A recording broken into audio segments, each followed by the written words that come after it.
السلام علیکم دوستو، آج ہم آپ کے گوش و گزار کریں گے کہ کن محرکات کی بنا پر نمرود لعین نے حضرت ابراہیم علیہ السلام کو آگ میں ڈالنے جیسی گھناؤنی کوشش کی۔ جب ان کافروں سے کوئی دلیل نہ بن سکی اور ہر بات میں وہ ناکام رہے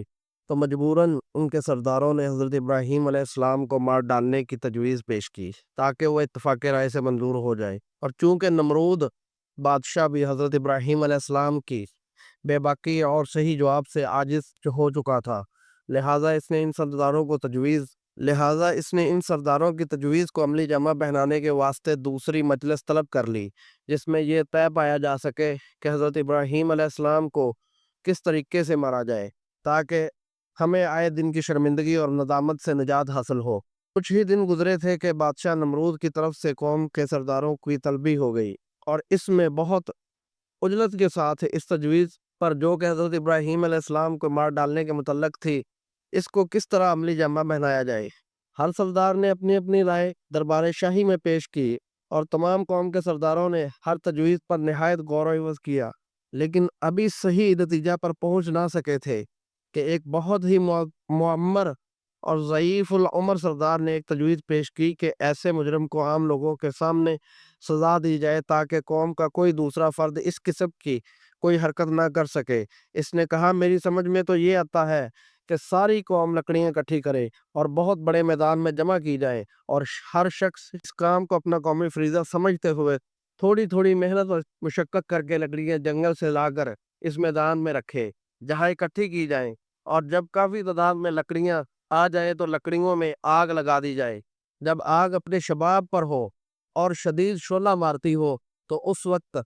اس نوجوان کو کسی بلند جگہ سے بذریعہ منجنیق اس میں پھینک دیا جائے تاکہ پھر یہ نکل نہ سکے اور تمام قوم کو عبرت حاصل ہو۔ اس ضعیف العمر شخص کی بات پر متفق ہو کر حضرت ابراہیم علیہ السلام کے واسطے انہوں نے یہی علاج سوچا۔ قول اللہ تعالی ترجمہ، اور ساری قوم نے بیک آواز ہو کر کہا، اس نوجوان کو شعلہ مارتے ہوئے خاک میں جلاؤ اور اپنے اپنے معبودوں کی مدد کرو۔ اگر تم یہ چاہتے ہو کہ ہم اپنے معبودوں کو بچائیں تو پھر صرف ایک کی تدبیر ہے کہ چلو جنگل میں چلیں اور وہاں سے حت المقدار لکڑیاں لائیں تاکہ لکڑیاں کافی تعداد میں جمع ہو جائے اور جو تجویز پاس کی گئی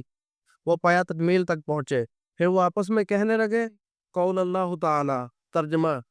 کہا انہوں نے کہ بتاؤ اس کے واسطے ایک عمارت یعنی چار دیواری اٹھاؤ پختہ چاروں طرف سے،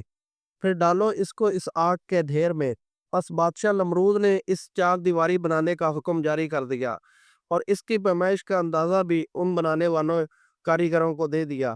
تاکہ پیمائش کے مطابق بنائی جائے، اور چار دیواری کی عمارت ایسی بناؤ کہ اس کا احاطہ 12 کوس کا ہو اور اونچائی اس کی 100 گز ہو۔ بس ایک دیوار اسی حکم کے مطابق تیار ہوئی۔ نمرود نے حکم دیا کہ سارے ملکوں میں منادی کرا دی جائے کہ ملک بھر میں جتنے ہمارے دوست ہیں لکڑیاں کاٹ کر یہاں لا کر جمع کریں۔ بادشاہ نمرود کے اس حکم کو پاتے ہی ہر شخص نے اپنے حوصلہ کے مطابق لکڑیاں لا کر اس دیوار کے اندر چاروں طرف جمع کی۔ پھر جب اس میں آگ لگا دی گئی تو شعلہ اس کا اس قدر اونچا ہوا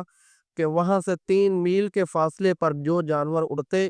تو اس کی تپش سے جل بھن کر خاک ہو جاتے۔ اس میں سب کافر خوش ہوئے اور کہا کہ ابراہیم کو اس آگ میں کیسے ڈالے۔ اتنے میں ابلیس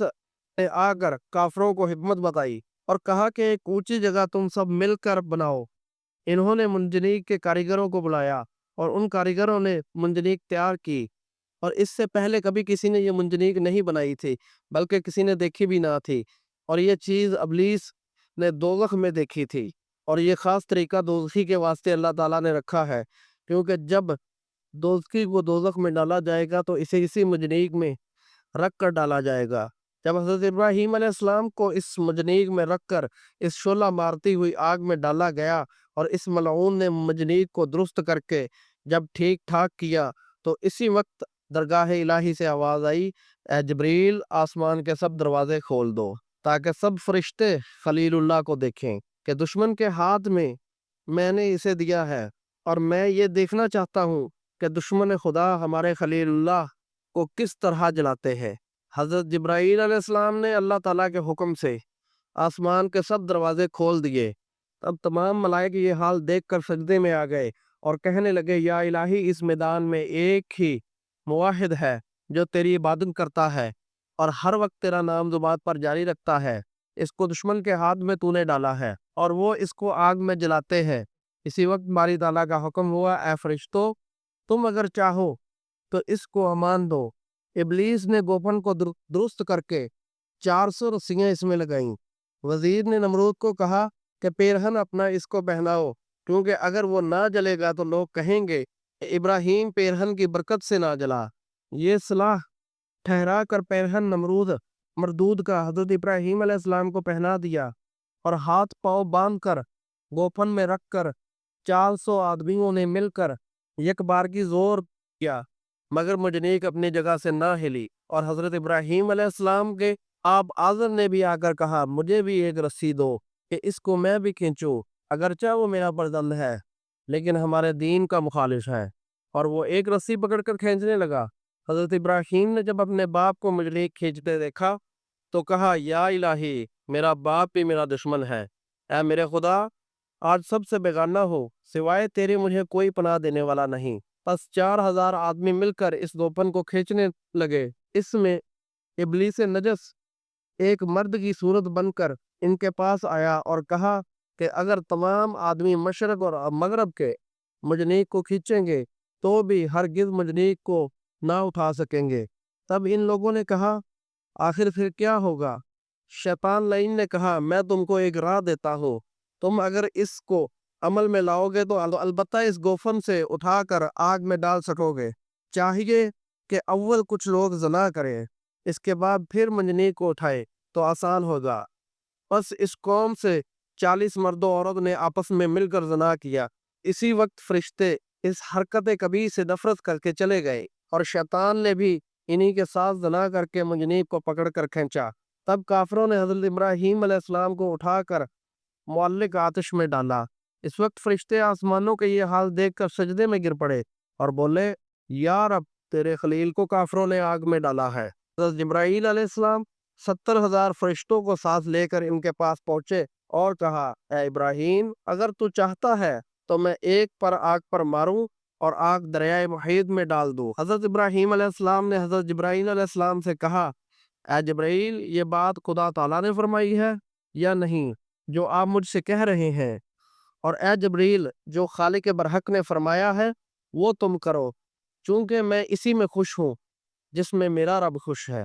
یہ بات سن کر حضرت جبرائیل علیہ السلام نے کہا اے حضرت ابراہیم خلیل اللہ تمہارا کیا مطلب ہے؟ فرمایا کچھ مطلب ہے ضرور، لیکن نہیں تم سے کوئی حاجت، میری حاجت تو اس رب العالمین سے ہے جس کا سارا عالم محتاج ہے۔ حضرت ابراہیم جب آگ میں جا گرے اور وہ جامع ناپاک نمرود مردود کا حضرت کو پہنایا تھا اسی گھڑی جل گیا،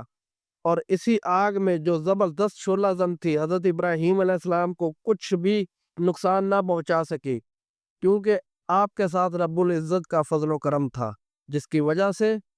آپ آگ جیسی چیز سے محفوظ رہے۔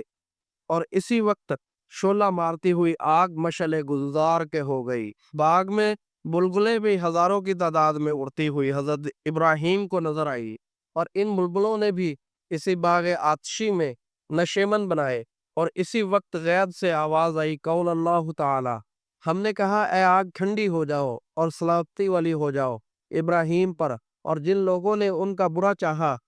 تو ہم نے انہی لوگوں کو نقصان میں ڈالا۔ پھر اس میں ایک چشمہ پانی کا بھی جاری ہوا، اور حضرت ابراہیم علیہ السلام کے واسطے حضرت جبرائیل علیہ السلام نے ایک تخت بہشت سے بھی لا دیا اور ایک اعلیٰ قسم کا لباس بہشت سے لا کر پہنا دیا،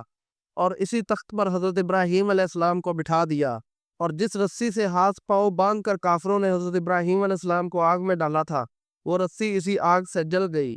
اور اس آگ سے حضرت ابراہیم علیہ السلام کو ذرہ برابر بھی نقصان نہ ہوا۔ اللہ تعالیٰ کے فضل و کرم سے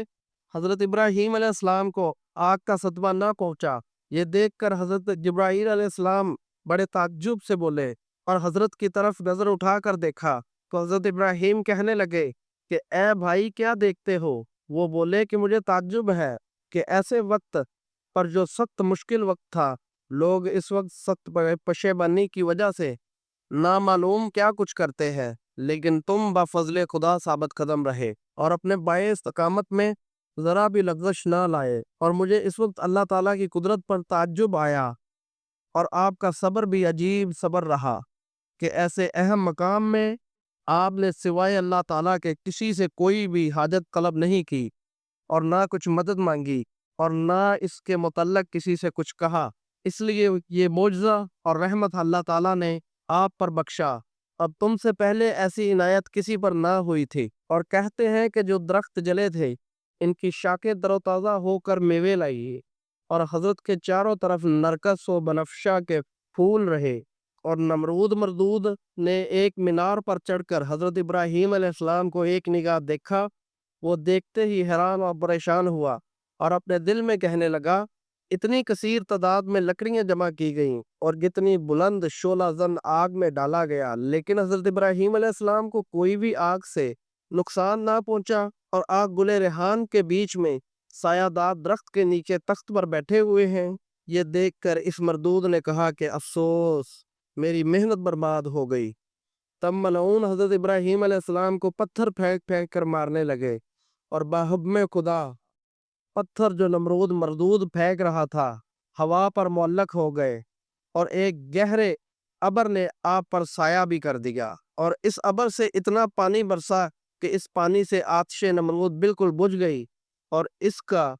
وزیر حامان اس بلند مینار پر چڑھ کر باواز بلند کہنے لگا، پروردگار تمہارا کہ ایسی آگ سے تمہیں نجات بخشے، اور تمام عالم میں بزرگ آیا۔ نمرود نے کہا، اے ابراہیم، تیرا خدا بڑا بزرگ ہے کہ اس نے شدید شعلہ مارتی ہوئی آگ سے تمہیں محفوظ رکھا۔ اور یہ کہتا ہوا نمرود مردود اپنے گھر چلا گیا اور چند روز اسی فکر میں رہا اور کسی سے نہ بولا، اور نمرود بہت زیادہ متفکر رہنے لگا اور اپنے دل میں ہر وقت سوچتا کہ میں مسلمان ہو جاؤں اور حضرت ابراہیم علیہ السلام پر ایمان لے آؤ، کیونکہ حضرت ابراہیم علیہ السلام فی الحقیقت سچے نبی ہیں اور سچے رسول معلوم ہوتے ہیں۔ پھر اس بات سے بھی خوف کرتا کہ اگر میں مسلمان ہو گیا تو میری کل بادشاہی برباد ہو جائے گی اور پوری قوم میری دشمن ہو جائے گی۔